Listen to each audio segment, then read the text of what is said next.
Pour le chapitre 9, description d'un mouvement, la correction de l'activité 6, vitesse d'un point qu'on appelait jusqu'à maintenant vitesse instantanée. Un vélo se déplace en ligne droite de la gauche vers la droite. On a représenté sur un schéma ses positions et les dates correspondantes. Problématique, comment mesurer la vitesse d'un point? Premier exemple. Calculez en km par heure, sans calculatrice s'il vous plaît, les vitesses moyennes entre A et E. Entre les points A et E, la distance est de 10 km, la durée est de 2 heures et donc la vitesse est de 5 km par heure.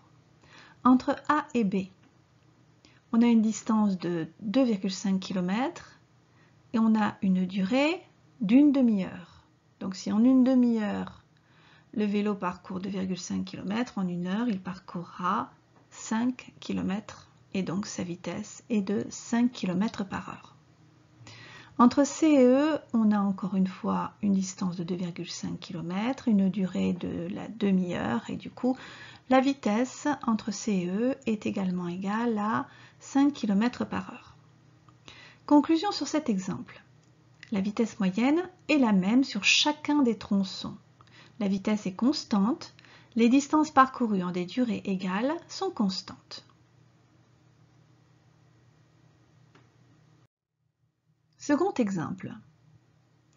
Calculez, toujours en km par heure et toujours sans calculatrice, les vitesses moyennes entre A et E. Donc de A à E, nous avons une distance de 10 km, une durée de 2 heures, donc la vitesse encore une fois est de 5 km par heure. Par contre, entre A et B, on a une distance de 2,5 km, une durée de 1 heure.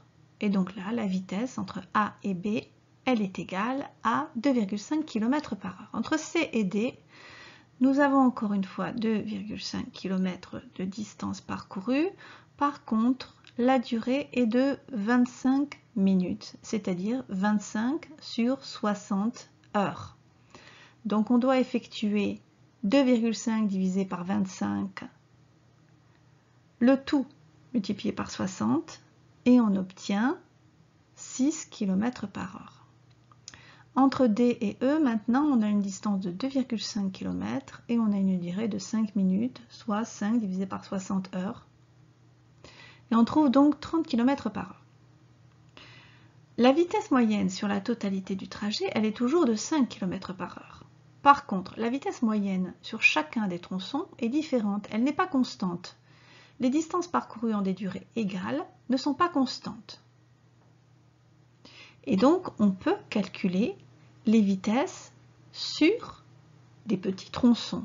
Comment peut-on mesurer la vitesse d'un point maintenant, et non pas sur un tronçon?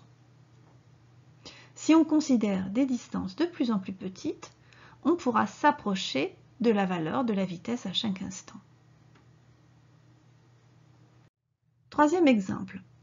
Calculer, en km par heure et toujours sans calculatrice, la vitesse moyenne entre M2 et M3. On parcourt 0,05 km en 2 minutes, c'est-à-dire en 2 sur 60 heures. Et si on fait le calcul, on trouve 1,5 km par heure. La vitesse calculée sur ces quelques minutes s'approche de la vitesse du point M2. Pour plus de précision, il faudrait encore diminuer la durée. En conclusion, pour calculer la vitesse du point M2, on regarde ce qui se passe juste après, c'est-à-dire de M2 à M3. Quatrième exemple, la mesure de distance est effectuée cette fois-ci à intervalle de temps régulier, c'est-à-dire ici toutes les 2 minutes, calculée en km par heure la vitesse du point M2.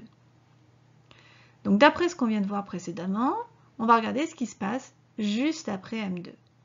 Les points M2 et M3 sont distants de 0,5 km. Ces deux points sont observés avec un écart de temps égal à l'intervalle de mesure, c'est-à-dire à taux égale 2 minutes égale 2 sur 60 secondes. Donc la vitesse du point M2 est égale à la vitesse sur le tronçon M2, M3, c'est-à-dire à la distance M2, M3 divisé par l'intervalle de temps qui les sépare, c'est-à-dire 0,5 divisé par 2 minutes, c'est-à-dire 0,5 km divisé par 2 sur 60 heures, et on trouve 15 km par heure. À retenir, définition de la vitesse notée v indicé m de t d'un point grand M d'un mobile à la date t. Elle est approximativement égale à la vitesse moyenne de ce point calculée entre les deux positions successives m et m'. Pour obtenir la vitesse d'un point matériel m à la date t, il faut connaître sa position à une date t' très proche de la date t. On calcule alors la vitesse de m en faisant le rapport de la distance mm' divisé par la durée que séparent ces deux positions. En pratique, on ne peut pas relever la position d'un point entre deux instants infiniment proches, séparés d'une durée ΔT infiniment petite. On mesure alors la vitesse moyenne entre deux points les plus proches possibles. Et cette activité 6 est terminée.